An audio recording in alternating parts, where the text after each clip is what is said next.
chapter 3, we already knew that in the previous chapter, we know that Nehemiah went ahead already to get started with the work at the wall. And now he's already there, and he's already seen opposition from the people, Sanballat and Tobiah. Opposition and even ridicule, insulted, and even fear beginning to be planted in them. So let's start in verse 1 of chapter 3, and then we'll get started. This chapter, we're going to divide it into two sections. There's many principles that can be learned from this chapter. And also, as I mentioned, each gate has a spiritual meaning. But we won't get into the spiritual meaning today, this evening. We'll look at several different principles that can be learned. But let's begin reading together in chapter 3, verse 1. It says, Eliashib, the high priest, and his fellow priests went to work and rebuilt the sheep gate. They dedicated it and set its doors in place, building as far as the Tower of the 100, which they dedicated, and as far as the Tower of Hananel.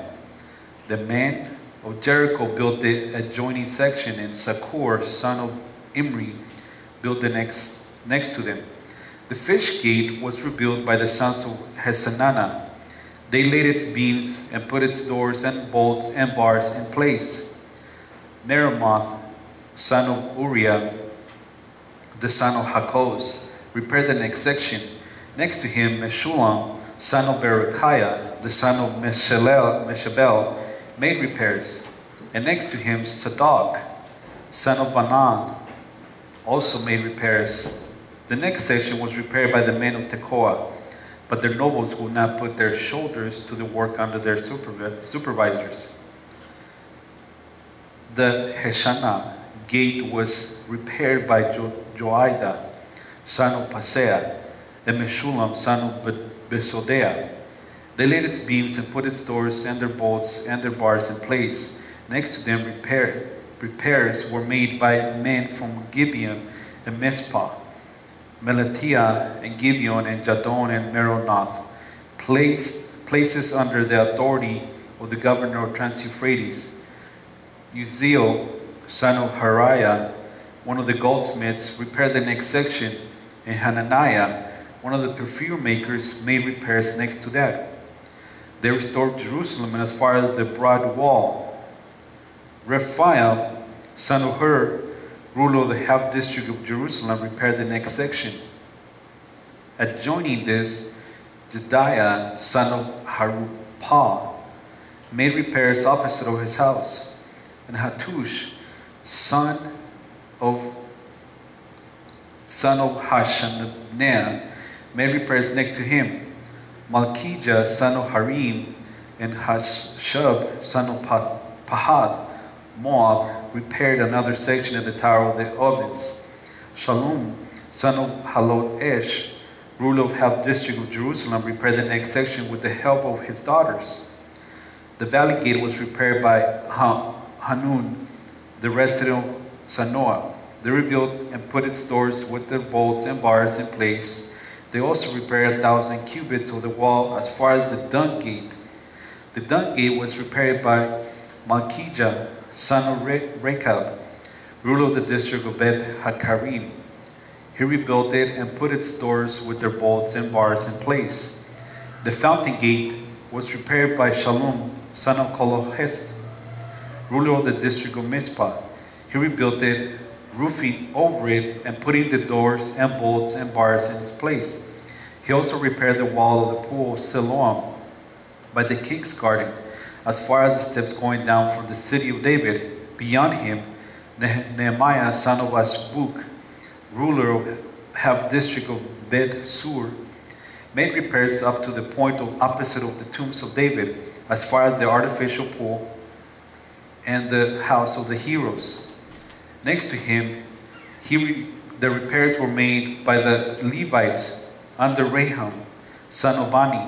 Besides him, Hashbiah, ruler of half the district of Keilah, carried out repairs for this district. Next to him, the repairs were made by their fellow Levites under Binui, son of Henadad, ruler of the other half district of Keilah. Next to him, Ezer, son of Jeshua, ruler of Mizpah, repaired another section from the point facing the ascent to the armory as far as the angle of the wall. Next to him, Barak, son of Sabai, zealously repaired another section from the angle to the entrance of the house of Eliashib, the high priest. Next to him, Meremoth, son of Uriah, the son of Hakkoz, repaired another section from the entrance of Eliashib's house to the end of it. The repairs next to him were made by the priests from the surrounding region. Beyond them, Benjamin and Hasab made repairs in front of the house, and next to them, Azariah, son of Maaseiah, the son of Ananiah, made repairs beside his house. Next to him, Binui, son of Henadad, repaired another section from Azariah's house to the angle of the corner. And Palal, son of Uzai, worked opposite the angle of the tower projecting from the upper palace near the court of the guard. Next to him, Pedadiah, son of Parosh, and the temple servants living in the hill of Ophel made repairs up to the point opposite of the water gate toward the east and the projecting tower. Next to them, the men of Tekoa repaired another section from the great projecting tower to the wall of Ophel. About the horse gate, the priests made repairs each in front of his own house. Next to them, Sadak, son of Emer, made repairs opposite his house.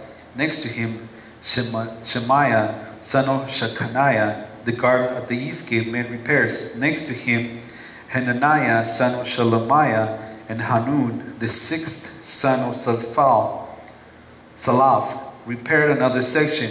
Next to them, Meshullam, son of Berechiah, made repairs opposite of his living quarters.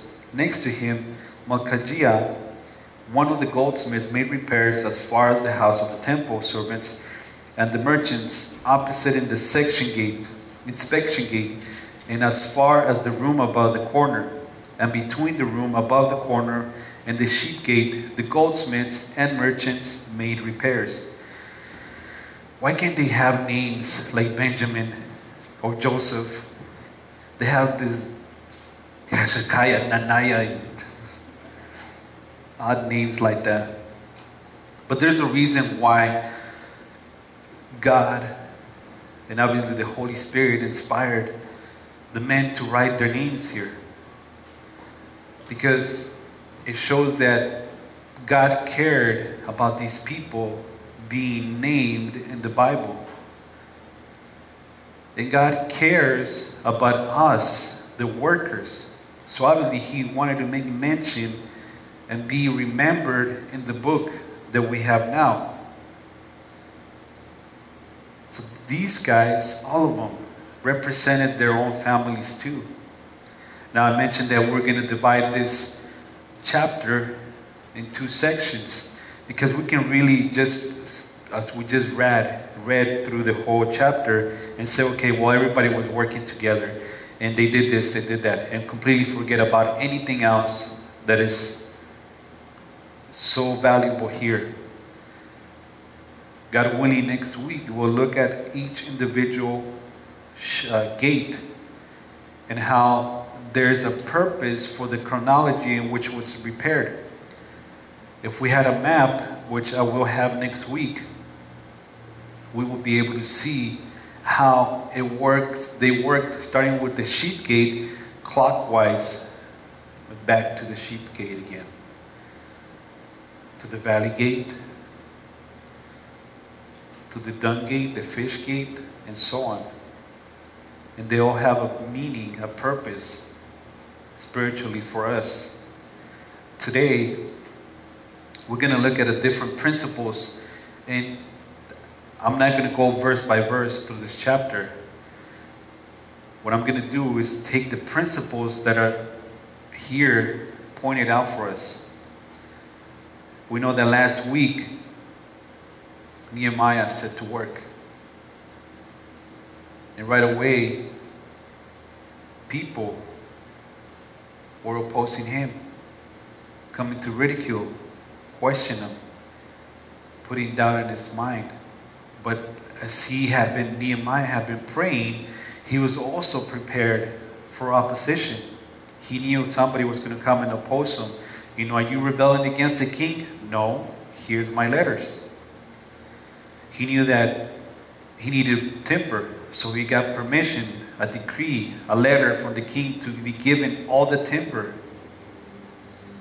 And he went out to inspect the walls. He inspected the walls, and he does the same thing to us. He asked us to inspect the walls of our own personal life. Notice that in Nehemiah chapter 2, he begins his inspection. He goes out through the valley gate. And I mentioned that we all need to take that journey through the valley and find our own personal walk with the Lord. The valley represented where the well was dug by Isaac and his people. Water represents life, Jesus Christ. We all need to take the journey personally with Christ to find Him. And see, Nehemiah at the closing part of the chapter 2, saying, verse 20 says, I answered them by saying, the God of heaven will give us success.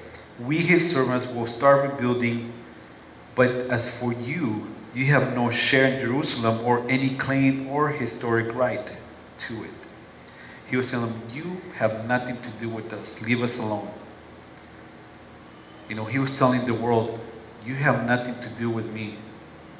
There's no reason why we should be unequally yoked in any marriage, in any friendship. I know we can have friends that are unsaved, but we cannot be friends to the point where we can be trusted intimately. Because it gets to a point where you can't talk to them about Christ, what God is doing with you.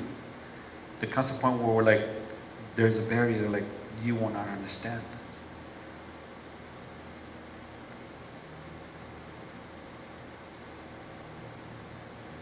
Now, verse 1 of chapter 3, it says, Eliashib, the high priest, and his fellow priests went to work and rebuilt the sheep gate.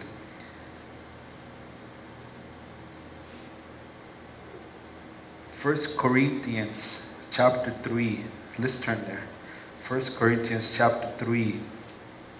It's like a commentary to this section, this chapter of Nehemiah.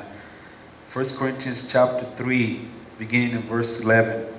It says that, for no one can lay a foundation, any foundation other than the one already laid, which is Jesus Christ. If anyone builds on this foundation using gold, silver, costly stones, wood, hay, or straw, their work will be shown by what it is, because the day will bring it to light. It will be revealed with fire, and the fire will test the quality of each person's work. In other words, what we're saying here, look, the work is already there, the foundation is there, but there's so much rubble on top of it. Now you're going to begin to rebuild the walls. How are you going to repair your walls?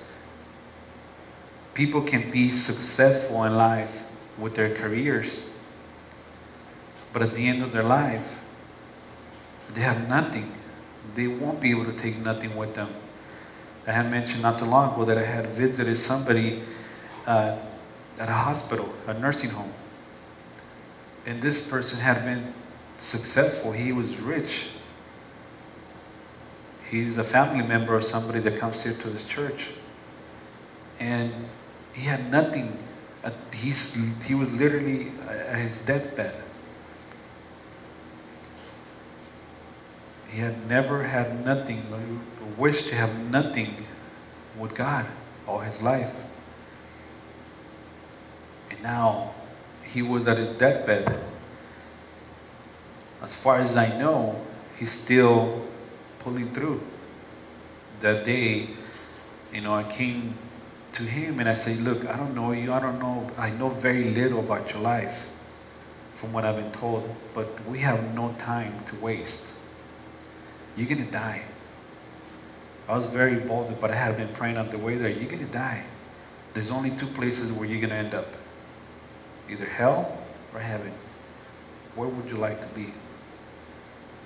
And he broke down crying. And I explained to him, you can be accepted into heaven even after everything that has happened in your life. And we walked through the sinner's prayer, and he accepted Jesus Christ. Other people that were there also prayed. So we can be successful, but at the end of our lives, if we are successful in the world, but yet the work that God has given us, we never partook in it, everything else will be tested by fire. And that work will be revealed, whether it was good or bad. Nehemiah, after being called, the people were very excited to get to work. They said to him, what are we waiting for? He explained to them, God has his hand upon this work. He's already given us success with the king. He's already given us more than enough material and tools and everything. Let's get to work. And they were, let's do this. If we had a church, and I know we're still working on our church, if we had a church that was always working together, 100%, everybody, not to bring in numbers, I'm not talking about bringing numbers, the Lord will bless all of us. And I'm not talking either materialistic, He will bless all of us. Working together, not be, just showing up once in the blue moon on Sundays to service, and then not showing up, for 2-3 months, and then come back and say, can you pray for me? I will pray for you, but it's not going to be personal. It's just going to be a prayer, like an intervention. There's no relationship.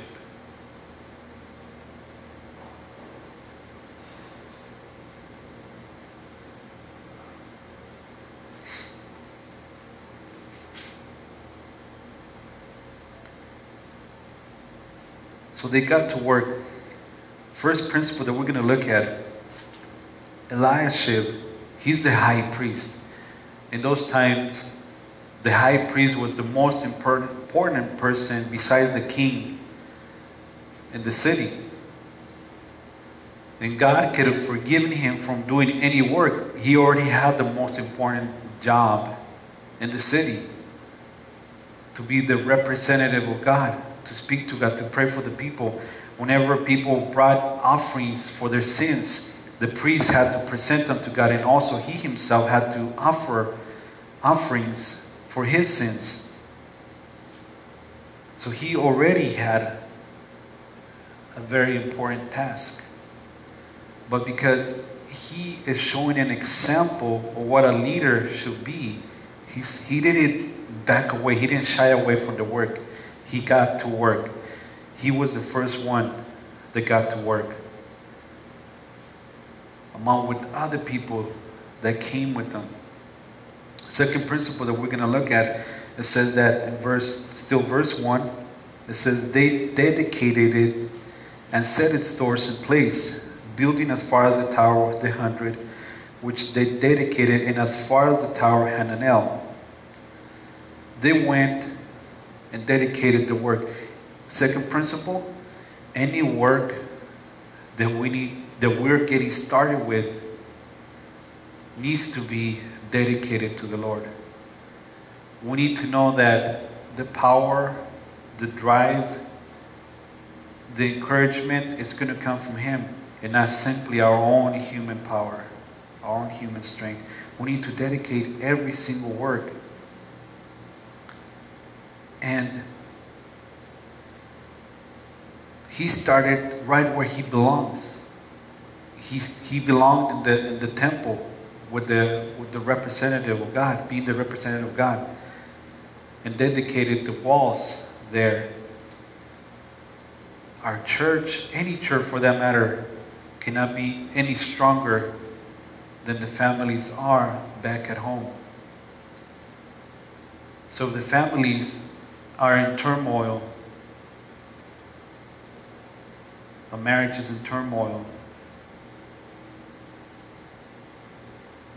we're not going to be strong at church. If we're serving, we're not going to be strong at church. Yes, you may be serving. Yes, we may be able to keep going. But there's a saying that you're only as strong as your weakest person. And that is very true for any church.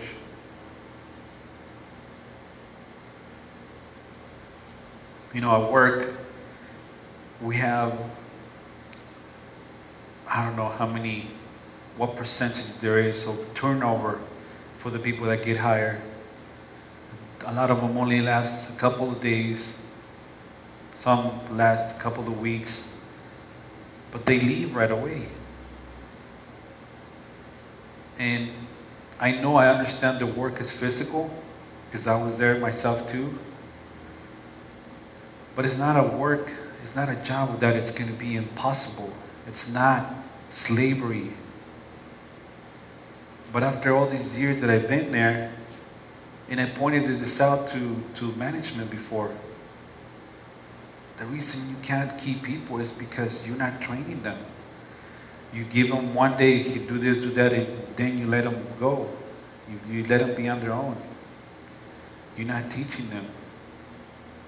You're instructing them to do a specific task. Yes, you have work instructions there, but you're not hands-on. They don't spend too much time. Plus, you keep them on the same physical work all the time. And yet, all the time, every other week, or at least every week, we have somebody coming in new.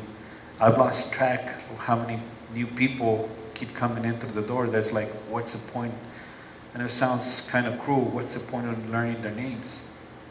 Because I get to interact, but they only stay for so long. But see, because these people are so weak, the company is also becoming weak. Yes, they're still producing. Yes, they're still working. But there's no loyalty to the company either. There's no loyalty. They just go to work, collect a paycheck, come back and do it again.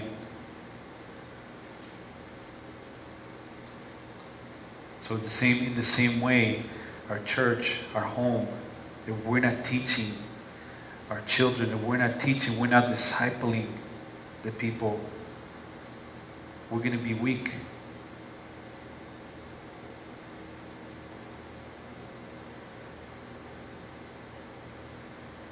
Colossians 3:23, everything must first be dedicated, must be done full-heartedly unto the Lord, so that the work will always be given unto the Lord. All the glory will be given to the Lord. If these people that said, let's get to work, what are we waiting for? If they knew the New Testament, they could have quoted Philippians 4:13, I can do all things through Christ who gives me strength. Same thing with the high priest. I know I already have a job to do, but I can do all things through Christ who gives me strength. Verse 2, it says that the men of Jericho built the adjoining section, and Sakur, the son of Imri, built next to them. All the workers worked together. From the high priest, the most important person, all the way down to the poorest person. Verse 30, it says that, and I'll skip ahead. Verse 30, it says that Next to him, Hananiah, son of Shemaiah, and Hanun, the sixth son of Salaph, prepared another section. Next to them, Meshullam, son of Berechiah, made repairs opposite of his living quarters. The original language for living quarters means that it was just a one room, probably a little shack. It was just a little shack. So from the most important person in the city to the lowest, they all worked together.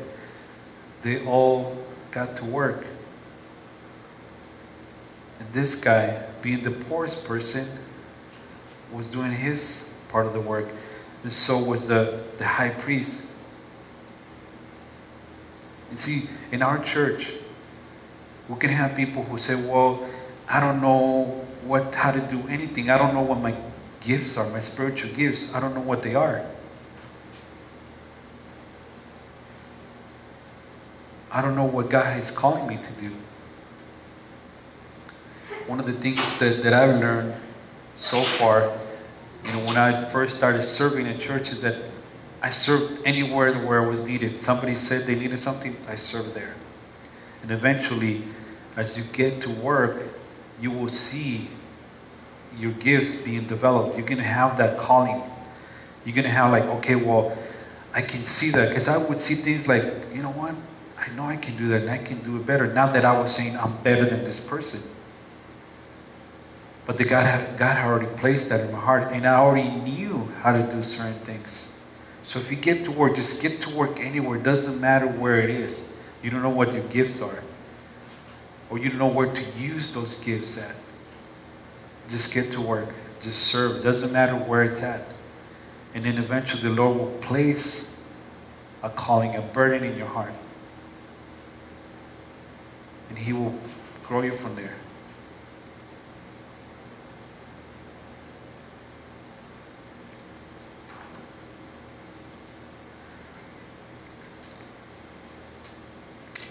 Let's go to Romans chapter 12. Romans chapter 12.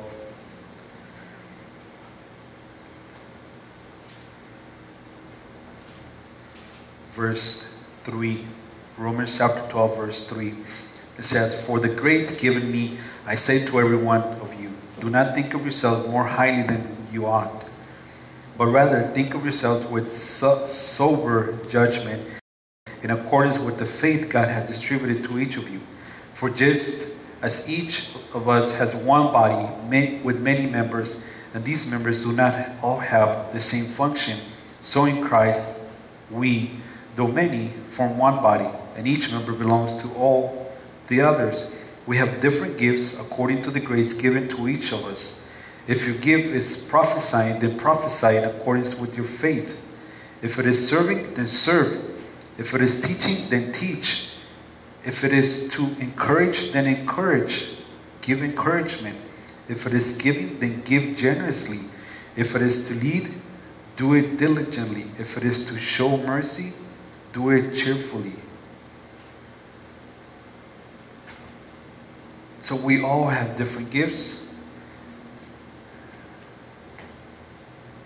And we may not know how to use these gifts. So like I said, simply serve anywhere. It doesn't matter if you're not sure. Or if you do feel like you have a calling, a burden, let me know. Talk to the elders.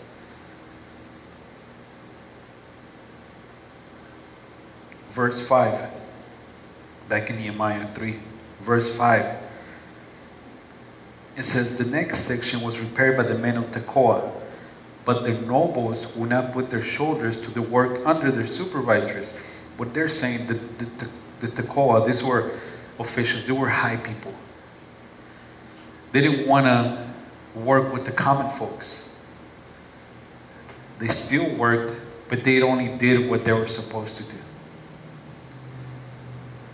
They didn't want to mix with anybody else.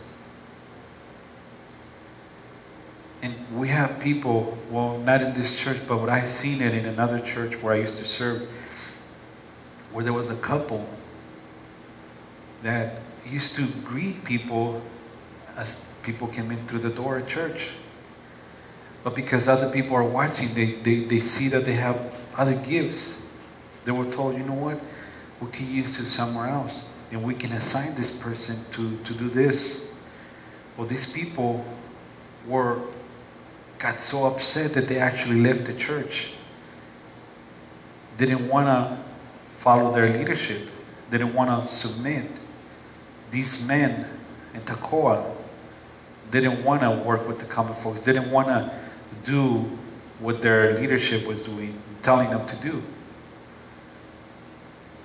And these people that left the church, they were gifted. They knew their Bible.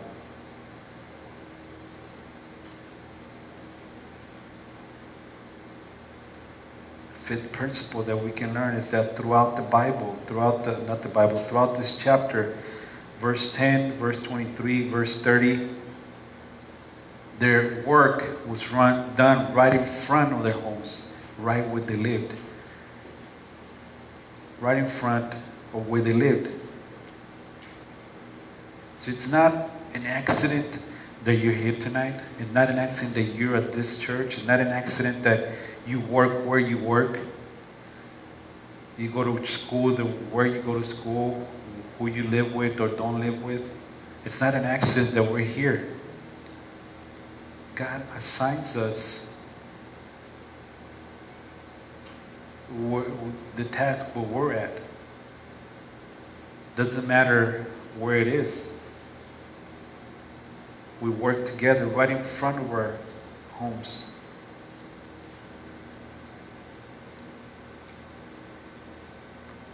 Sixth principle that we can learn is that I mentioned you're going to be asked to work outside of your comfort zone per se. You know, you may be a musician. You may be just a greeter. You may be the person that runs the sound. Verse 8 says that these are goldsmiths. It says that Uzziel, son of Harariah, one of the goldsmiths, repaired the next section, and Hananiah, one of the perfume makers, made the repairs next to that. They restored Jerusalem as far as the broad wall. So they did more than beyond. These people, the perfumers, the goldsmiths, these were people that were not used to hard labor. You could say that they had soft hands. They were not used to being outside in the sun for a long period of time. But yet, when they were given the task that their leader, in this case Nehemiah, gave them to do, they set to work, and they went beyond, right beyond just in front of their homes. And see, we have people that are having different talents. They have more than, gifts that I have. But they set to work. They simply obeyed. There's a job to do. God is calling me to do. This may be outside of my comfort zone.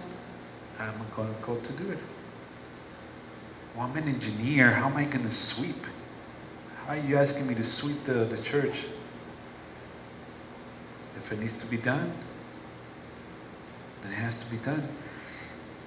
Seventh principle, and skip to verse 20. Next to him, Baruch, son of Sabai, zealously repaired another section from the angle to the entrance of the house of Eliashib, the high priest. Baruch, zealously, he was very zealous, he was very eager. We have some people that, they can't do enough. They want to help wherever. Give me more work to do. And I think we all need people like Baruch in every church.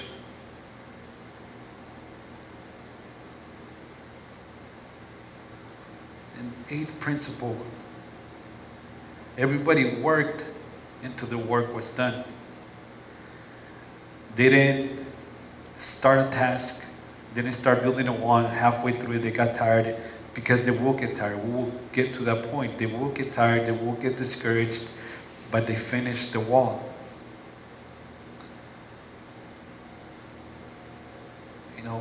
In this church, we dealt with that. No, I think the Lord has me in a season where He just wants me to slow down and step back a little bit. I don't think so. That's your season. Once God is giving you a calling, a work to do, He's a finisher, the perfecter of our faith. Once God starts something, He finishes it. Now, there may be a time when you need to take a break because of certain circumstances in your life. But if you simply want to step back and I don't want to serve and use an excuse, rationalize or spiritualize it, that's completely different.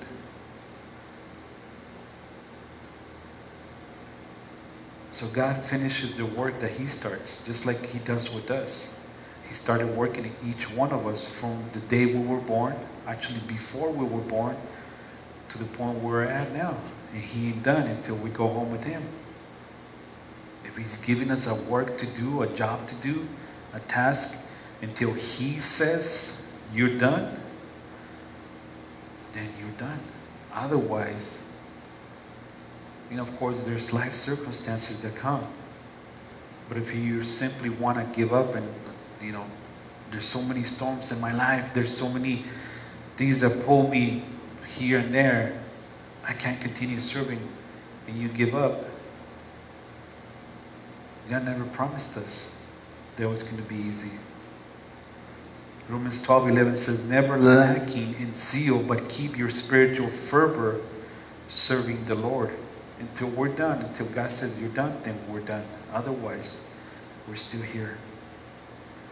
Next week, we'll get into the spiritual meanings of each one of these gates.